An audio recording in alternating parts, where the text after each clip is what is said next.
मोहतरमा बेनज़ीर भुट्टो शहीद की आज बरसी है। 27 दिसंबर को ही वो दिन है जब उन्हें लियाकत बाग में एक जलसे के बाद बाहर निकलते हुए शहीद किया गया था। ये 2007 की बात है। मुझे याद है कि उस दिन हमारा चैनल एक्सप्रेस न्यूज़ अभी हम लाइव नहीं गए थे और सिर्फ 4 दिन बाद हमें लाइव जाना था और जब ये खबर मिली तो यकीन नहीं आ रहा था कि ये मुमकिन है। उसके बाद मुझे अभी तक याद है खबर आई, जब तक हम कंफर्म नहीं कर लिया हमने मॉक्स में भी वो खबर नहीं चलाई। वो ब्रेकिंग की दौड़ में हम शुरू से इस चीज के कायल रहे कि जब तक चीज कंफर्म ना हो जाए उसको ना चलाया जाए तो बेहतर है। उस दिन जो हुआ मतलब मैं बयान नहीं कर सकता।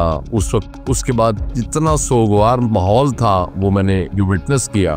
बेनज़ीर के या पीपल्स पार्टी के बदतरीन दुश्मनों को मैंने रोते हुए देखा उस लम्हे जब ये खबर उन तक पहुंची। नाकाबिले यकीन था।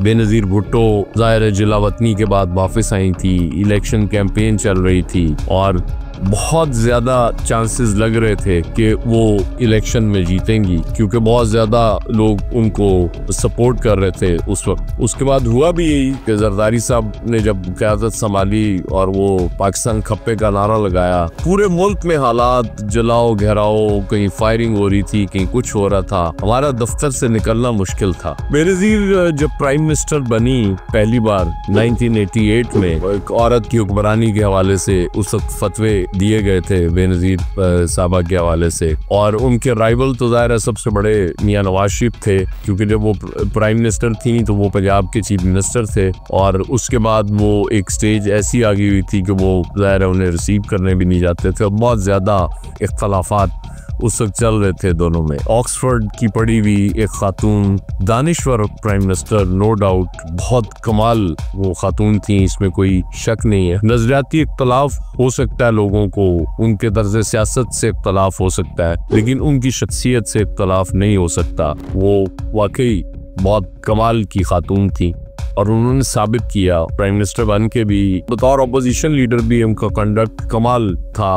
तब असेंबली में भी जब वो तकरीर करती थी या फिर इंटरनेशनल मीडिया के सामने जब वो बात होती थी तो वो नजर आता था वो बेनज़ीर वाकई बेनज़ीर थी, इसमें कोई शक नहीं।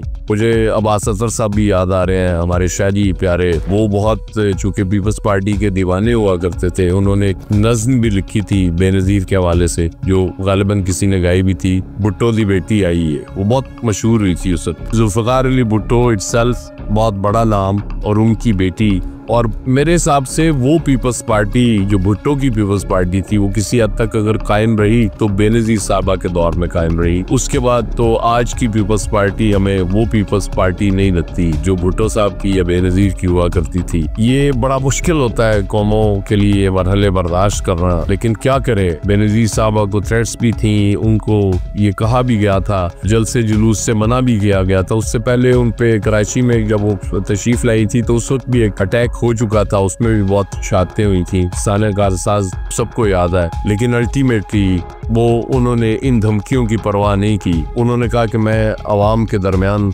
रहना चाहती हूँ। वो अवाम के दरमियान रहीं और उसके बाद ये अंजाम हो गया। दिलचस्प बात है कि आज तक हमारे किसी बड़े लीडर के कातिल नहीं पकड़े गए। लियाकत अली खान हो या उसके बाद बेनज़ीर हो, सिर्फ अगर एतराफ़ किया था तो वो जुल्फ़िकार अली भुट्टो को सज़ा देने वाले एक चीफ जस्टिस ने ज़रूर एतराफ़ किया था कि वो गलत हुआ था।